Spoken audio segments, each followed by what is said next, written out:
asking them to watch over me and things like that. I had friends that I'd meet like in elementary school and high school that went to church, and I'd get involved in things kind of like Pathfinders. There's this one group called the Royal Rangers. It's a Church of God, Assembly of God version of Pathfinders, and I got involved in that. And they taught me how to camp and how to start a fire and things. So I definitely had a heart for God. I learned a lot of the praise songs like As a Deer and stuff going to these other churches. But we got invited when we were living in Japan. We moved back to Florida, and some significant things happened in my parents' life where they wanted to know about God. And during that time, we got invited to a prophecy seminar held at the University Parkway Church, Seventh-day Adventist Church. And so we attended, and my whole family went. And as a result of those meetings, we became Seventh-day Adventist Christians. And I was blown away by the fact that you could understand the whole Bible. Like, you could, I'd go to other churches, and there'd be stories here and there, but I just remember the pastor saying, if it doesn't say it in the Bible, don't take my word for it. If it's a thus saith the Lord. I just remember saying, man, okay, so this pastor is basically saying I can challenge anything he says as long as if he says something that's wrong, if it's in the Bible, I can correct him. So I'd never heard anybody talk like that before. Unfortunately, I ended up, I had a first love. High school peer pressure kind of got the best of me, but slowly the Lord allowed me to get back into to Him. It was when I was in medical school that I became an Adventist, and health wasn't that important to me. Like I stopped eating pork just because Leviticus 11 talked about clean and unclean meats. But other than that, I pretty much didn't change my lifestyle very much. I figured, I'm young, I'm in high school, I'm in college.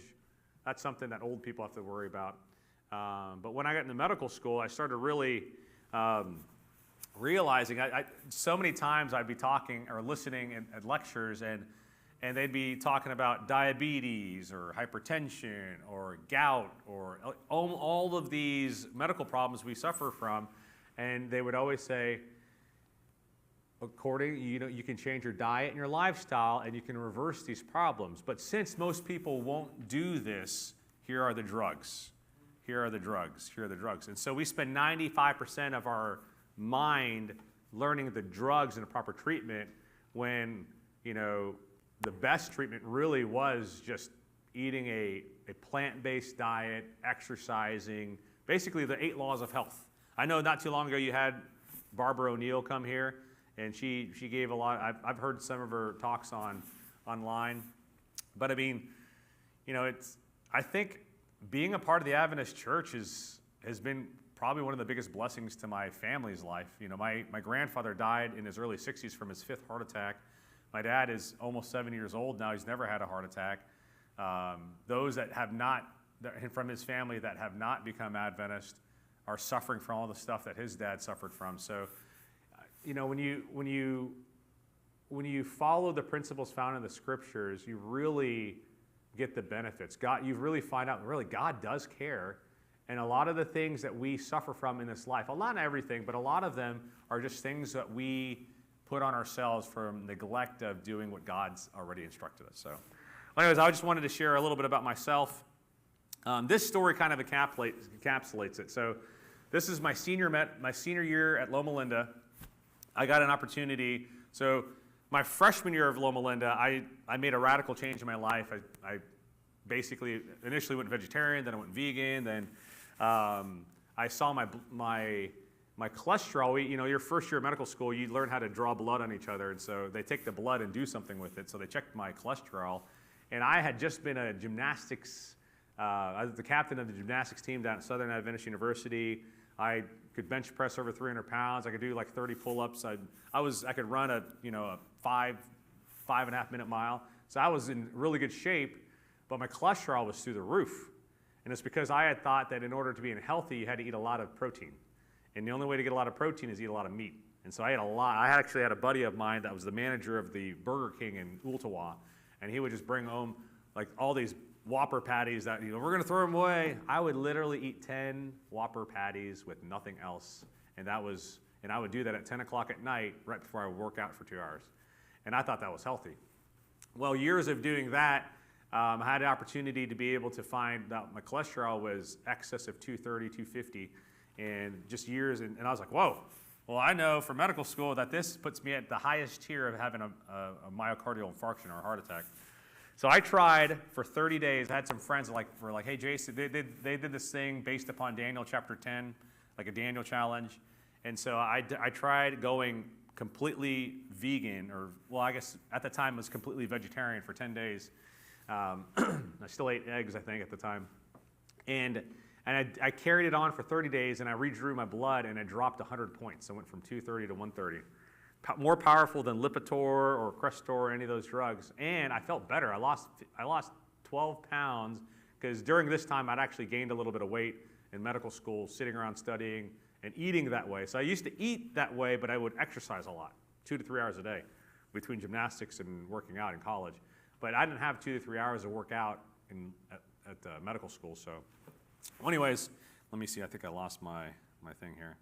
So the story of this patient, so fast forward 3 years. It's my last year at medical school. I got a chance to go on a mission trip to India, and we met this guy. So I'm at this Adventist hospital outside of New Delhi, and I had just got done going. We were in southern India with Amazing Facts with Doug Batchelor and all of them, and we were doing medical clinics during the day and evangelism at night. And there was something like, I don't know, 7,000 or 8,000 people baptized that last Saturday night. It was just, I was on this religious high. I was like, man, all these people are just accepting God so easily. And I took an extra week with a friend of mine. We went up to northern India, which is a totally different environment, not as open to the gospel there, and we worked at a mission hospital. And the people at the hospital were like, listen, we got to be very careful how you talk about Jesus, because they're all Hindus here, and they're very hostile towards Christians trying to proselytize. So I said, okay. And I looked around, and these people looked exactly the same as the people that had just been baptized like the last week. So in my mind, I was like, I'm just going to try. So anyways, we were talking in the clinic, and after a while, I was like, would there be a time where we can actually do like a health fair? So the surgeon's wife, she was kind of like the director of the hospital, that was very, very cautious about sharing her faith, was like, yeah, we'll set something up in one of the local villages. So I had, knowing that we were going out to the villages, I looked around, and I found that there was a dusty box inside one of the medical closets filled with these Gideon Bibles, like 50 of them. So while they were loading up the medical stuff, I just took the boxes. There might be somebody who wants a Bible. So anyways, so I get in the car, we go out there, and she was reminding me, okay, now watch, remember guys, we talk about health, but don't talk about religion unless it's brought up to you. It's like, okay, all right. Because we were like in like a Hindu village. So we set up we're in the courtyard, we're setting up there, and one after another, I'm seeing these patients, and I have a translator with me, and this, they all had the same problems. It's hot, it's humid. I mean, if you can believe it, it's hotter than Mississippi during the summer. I mean, India is like really hot. And they're out there, and a lot of them are agrarian, they're farmers, they're out in their fields, and they're complaining of back pain, blurry vision, headache, just lots of ailments that they have there. And they all had the same problems. These are young people too, young men out there working. And so I was telling them, I was actually just like, man, I was giving a lot of ibuprofen out, but I was also telling them, you guys got to drink water, you got to, go to sleep earlier, because they would eat their final meal at midnight. So they would start cooking supper at 9 p.m. and then they would turn around and wake up at like 5 or 6 and start working again. And I was like, okay, there's a lot of opportunities for improvement in their lifestyle here. And so I was just saying the same things over and over again. So finally, I was like, let's take a break. And I was like, well, during the break, around lunchtime, I was like, you know what? Let's gather all the people in the courtyard of the city, the little village courtyard here. It's probably, I don't know, it's probably a little bit, maybe twice the size of this sanctuary. And there was probably, I don't know, 100 people or so that were sitting there, and they said the doctor wants to give a presentation on health. So I was there with my with my translator, and I said, hey guys, I want you to just sit down for a second. And so I started talking to them. I was like, I've gotten a chance to talk to a lot of you today about health, but I want to just emphasize something that I'm seeing often here. And I just want to go ahead and just say it for everybody, because that way I could just focus on your actual ailment when I talk to you. Because I'm having to set the record straight on just things that are healthy. So anyways, I go talking, and I said, well, health is a very important thing. There's things you can do to prevent health. And so this is actually, this was written up in an article. My translator is the guy to the right, and that was me back in 2006, so 20 years ago. So I said, there are 5 things that if you do regularly that would prevent most of the problems that I'm seeing you for today. So I said, number 1, eat a healthful diet, rich in fruits and vegetables, and limit your animal foods. Number 2, exercise daily. Number 3, drink water 3 to 4 liters a day. Number 4, rest each night. At least 2 hours before midnight, you should be going to sleep. Try not to eat right before you go to sleep. And then every Saturday, you should take that day off completely and not work and honor the Creator God. Now, you have to understand, this is the Hindus, and like down the street, there's Hindu temples, and they worship every other god. They have hundreds of them. And I'm saying this, and that lady that told me not to say this stuff, I could see out of the corner of my eye, she's kind of like looking really scared. But I felt like I had kind of built a rapport with the village at this time. So I said, I didn't say they couldn't have their gods. I just said, you should worship the Creator God, who's the God of all the gods. And he created, and he rested on the 7th day, which is the Sabbath, and he asks us to rest. And if you rest on that day, the rest of your 6 days will be much better. And then last, I said, and the 5th thing, I had my hand up, 5th thing is trusting in that God is super important. So not only resting, but trusting in him as your personal Savior.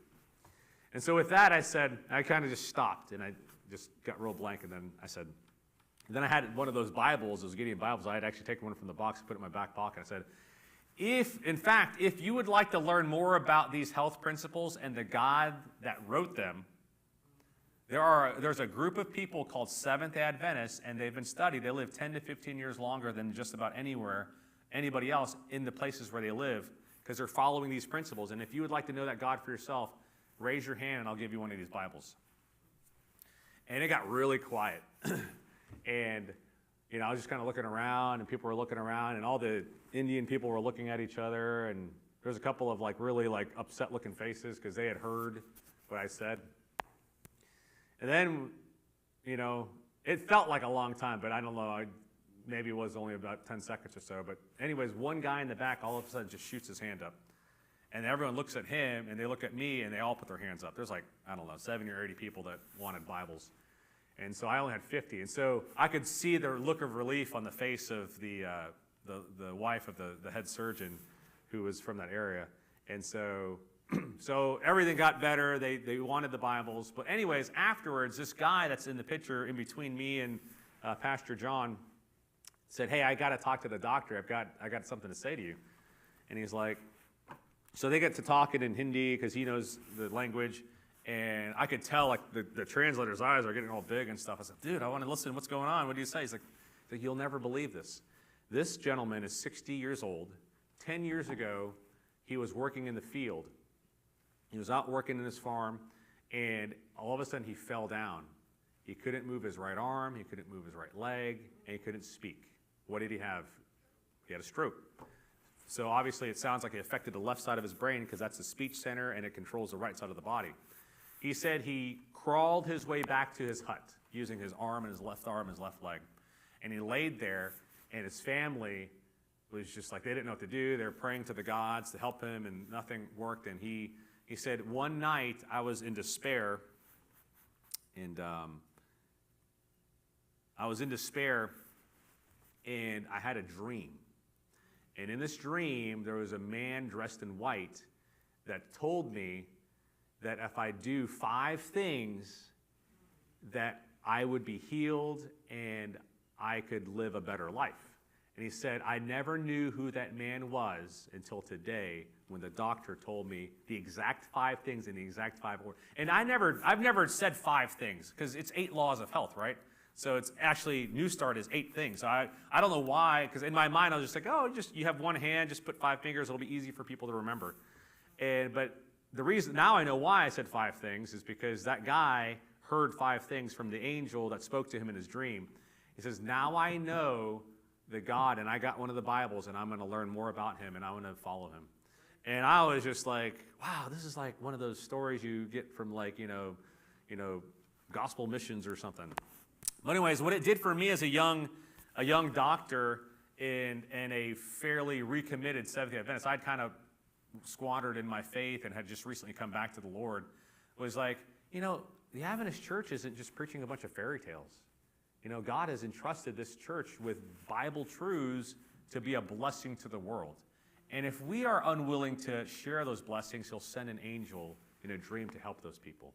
That family, God bless them, they're a good-meaning family, but they were afraid to share what they believe because they were afraid for their lives. And I feel like many times, I'm going to go into the message, many times we fail to live up to the light that God has given us because we're afraid. We're afraid of something. And I wanted to spend some time now just talking about how we can overcome those fears and how we can be the best we could possibly be by being faithful to the Lord. Amen? So this sermon actually came out of a desire to understand, as a physician, many times I'll talk to somebody, they're coming in with a heart attack, they're coming in with a stroke, they're coming in with diabetes, the blood sugars are 700, 800, and I'm like, if you would just do this, this, and this, you would get better. And they're like, doctor, I know that. And I started realizing over and over again, we don't have a knowledge problem in this country. We have an application problem. We don't apply the things we know to be true. If we would just apply the stuff that we know, we would not have to learn new things to become better in our lives. And is this something that's unique to us? No. If you read the Bible, that's the same problem that God's people have always had, is that they don't apply the things, and that's why they kept ending up, in Egypt and Babylon. Well, this story is coming from the time when, during the time of Ezra and Daniel and the time that the children of Israel were sent into exile under the king of Nebuchadnezzar in Babylon, and they have just getting the opportunity to be released from Babylon. So 70 years have gone by, they're in captivity, and God is basically providing a way for them to be released. So this is taken from Ezra chapter 7, verse 11 through 20. You can follow along with me if you'd like. But this story describes Ezra, who was a scribe in the kingdom of Medo-Persia. Artaxerxes was the ruler of this kingdom, and the captives were the Israelites. This is taken from a book called Prophets and Kings. It's a commentary on I guess it would be the second part of the Old Testament. And I just want to read this to you. It says here, under the favor shown them by Cyrus, nearly 50,000 of the children of the captivity had taken advantage of the decree permitting their return. These, however, in comparison with the hundreds of thousands scattered throughout the provinces of Medo-Persia, were but a mere remnant. The great majority of the Israelites had chosen to remain in the land of their exile rather than undergo, what does that word there say? Can you see it? The hardships of the return journey and the reestablishment of their desolated cities and homes. So just to summarize, what is it saying? Cyrus said, you guys can go home. I've seen enough. You're a good people. You're a worthy people. I trust you. You can go back to your homeland. The people that were the rebels back then aren't there. Through Daniel and his friends and what I've seen of you guys, God has blessed you. I want you to go back to Jerusalem, rebuild your temple, and I want the blessing of God. Well, let's say there's hundreds of thousands of them, 50,000 go back. So the majority of them did not want to go back. Why? Well, this is that same book a little bit later on. It says, Ezra had expected that a large number would return to Jerusalem, but the number who responded to the call was disappointingly what? Small. Many who had acquired houses and lands had no desire to sacrifice these possessions. They loved ease and comfort and were well satisfied to remain. Their example proved a hindrance to others who otherwise might have chosen to cast their lot with those who were advancing by faith. So two things I wanted to point out here is, one, once we get comfortable, it's hard to change. It's not until we're uncomfortable that people are willing to listen. That guy, that Indian that was out there, the reason why he was willing to listen to the angel speak to him is because he was in an uncomfortable situation, right? Many times God will allow us to go into an uncomfortable situation so that way we might be open to listening. So that's number one. But number two is when we choose to do things that may be a bad example, it affects other people too. And I've seen this in mine. I've got 3 little daughters, and that is a positive motivation for me to act right other than just my wife, because I want them to look for a godly husband someday. And if I don't role model that, what are they going to look for? They're probably going to look. They're going to look for. They're going to end up with. Their standards won't be as high. So in order for them to have high standards, they need to see that high standard lived out. Going on to Ezra chapter 8, this is going back to the scriptures. It says 15. This is interesting, and I think you'll appreciate this.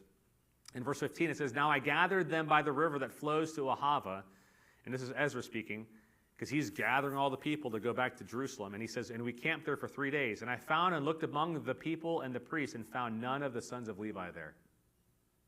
So not only did, let's just say there's 500,000 people, 50,000 show up, so 10% are showing up. You would think you'd have one priest, one pastor, one elder, but Ezra's like, there's not a single one of the clergy that has decided to go back to Jerusalem. And so the Levites were the most poorly represented there. It was I'll skip that. Well, I guess I could say it. I'm going to go back to this picture. So I'm in part of a group. The Streams of Light is a group that took over the campus at Bass, and I've been really impressed with them. They're a humble group of people that love the Lord and want to just, their goal is one copy of the Great Controversy in North America and Europe by 2030.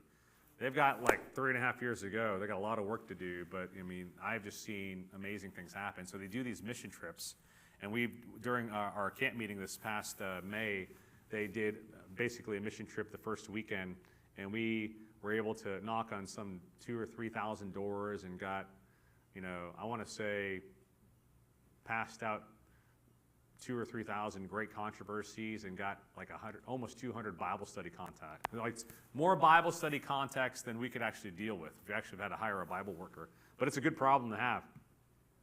Well, anyways, they had an opportunity to go to a town where they were being hosted. So they're a small group of people. They really rely on the kind of the human resources of the local church, and they've really been putting us to work, and we've enjoyed it. I think I do like 4 Bible studies a week now. And I used to pray, God, let me have one Bible study, and now I have more than I can handle at this time, having a full-time job. But it's a blessing seeing these people accept these truths that I've loved. But anyways, they've got a lot of programs that are going on. But they had the opportunity to go to a church, and this church that invited them has like almost 1,000 people in their church, and they went up there like, okay, guys, this afternoon we're going to go in your community. You invited us to be here so we can reach your community, and we need you guys to come on out. And that afternoon, you know how many people came out from that church to help pass out books? They have 1,000 members. 2 people came out, and they were hoping at least maybe 10%, if we can get 100 people. And so they had been there's all these excuses we can come up with. Oh, my dog's dead, or this can happen, or that can happen. I just keep thinking, there were people that had excuses to Jesus in the Bible, and he said, let the dead bury their dead. Come follow me. We are putting things that are we're majoring in the minors in our life today. We're not majoring in the majors. If we really think about, if someone was to ask you what's the most important thing in your life, and most people will say it's God. But let me look at your schedule and how much time are you actually giving to God? Because if it's based upon what time, our time we're giving, it's probably a TV show or something on our phones is the most important things in our life. Now, we won't admit to those things, but we need to do self-reflection, and I think that's what's important. You know, because this is, I don't know if you've ever seen this before. I pulled this off of somebody's post on Facebook, and I really appreciated it. It starts off at the top. It says, it's hard times, kind of like that friend of mine that had the stroke in India. Hard times create strong men, because it's hard times that causes us to self-reflect and make changes that are important in our lives. But strong men can create good times. Well, good times doesn't create strong men, it creates weak men, because things are easy. We love the ease and comfort, kind of like what was happening in Babylon. And when weak men are around, they create hard times. We're kind of in that situation now. I feel like we're in this section off to the left in Earth's history where we have a lot of weak people because the times are so good. It almost reminds us of Revelation, where it says, you know, the time of Laodicea. We think we're rich and abundant, and we're always praying, God, take this trial away from me, or God, bless me with more money, or these things. And I'm like, and I'm guilty of the same thing, but I'm like, you know what? If my kids kept, you know, they were acting like little hoodlums and they just wanted more and more things, as a good parent, would I just feed into it by just buying them whatever toy they want and giving them whatever they want? Is that going to make them a better behaved child? No. We all know it. We don't, but when we think of ourselves as Christians, our prayers are, God, take this away from me, take that away from me, enrich my land, make me more prosperous. But God knows for many of us that would just move us further away from him. And it would create hard times. Finishing this thought off, and then I am going to actually leave a few minutes here at the end just to have an opportunity to just discuss amongst yourselves, because this is Sabbath school time. This is Matthew 24. It says in verse 37, but as the days of Noah were, and this is speaking specifically of the times that are about to happen during the time of the second coming of Jesus, so also will the coming of the Son of Man be. In verse 38 it says, for as in the days before the flood, they were eating and drinking, marrying and giving in marriage until the day that Noah entered the ark, and did not know until the flood came and took them all away. So also will be the coming of the Son of Man be. They were not doing anything bad. They were just living normal life. But they were letting the importance of normal life get in the way of their duty to serve God. If we have 24 hours in the day, and if God's important, can we give 1 hour, not even a tithe? A tithe would be 2.5 hours, right? Can we give 1 hour a day to God? That would be hard for a lot of us, right? Unless you're a pastor, because then, that's your job. But for many of us, are we even giving 30 minutes in devotion to God? I'm speaking to myself here, but we need to do a self-reflection, I think, as a church, that if we're unwilling to be faithful and just giving a little bit of every day to God, then are we really going to be the people that enter the ark, during the flood? Or are we going to be so worried about all the things that we have in this world and not want to give them up when that time comes? So, tell me and I forget, teach me and I remember, involve me and I learn. So this is a little bit of time for us to get involved. So living up to the light. So some questions for you to ponder, okay? And then I'm going to I like to do this in a situation where we divide up. Let me see here. 1, 2, 3, 4, 5, 6, 7, 8, 9, 10, 11, 12, 13. Okay, so we have about 18, 19 people. We have 20 if we include the guys up top. So I like to divide into groups of 5 or 7. So we have about 20 people. So we'll just say like 3 groups, 3 or 4 groups. You can divide up amongst the people around you or mix it up a little bit. Discuss. I want you to ask yourself a question. What is a difficult thing being a Christian nowadays? And what things would be beneficial for our church as a whole? If our goal, what are some goals we should have as a church? What are things we should have as Christians as goals? What are some of the difficulties of obtaining those goals? Let me see if that's And then last thing is I want you all to commit to do one hard thing for your Christian walk the next 30 days. So it is, what time does Sabbath school end, Pastor Marcus? 10:45? Yeah, 10:45. So we got like 10, 15 minutes here. So at this time, why don't we divide up and you may just get stuck on number 2, you may get stuck on number 3, but just choose one of these discussion questions and let's discuss it amongst ourselves and just pick some people. And then what we'll do is at like 10, I don't know, 10, maybe in like 5-10 minutes, I'll stop and we'll just hear what you guys came up with. Does that sound okay? Can we do that? You guys all know each other? Is that safe? You can talk? You're not going to bite each other's heads off? Okay, why don't we do that? And I'll join in with one of the groups here. Let's see. That could be a group here. You guys talk amongst yourselves. You guys talk amongst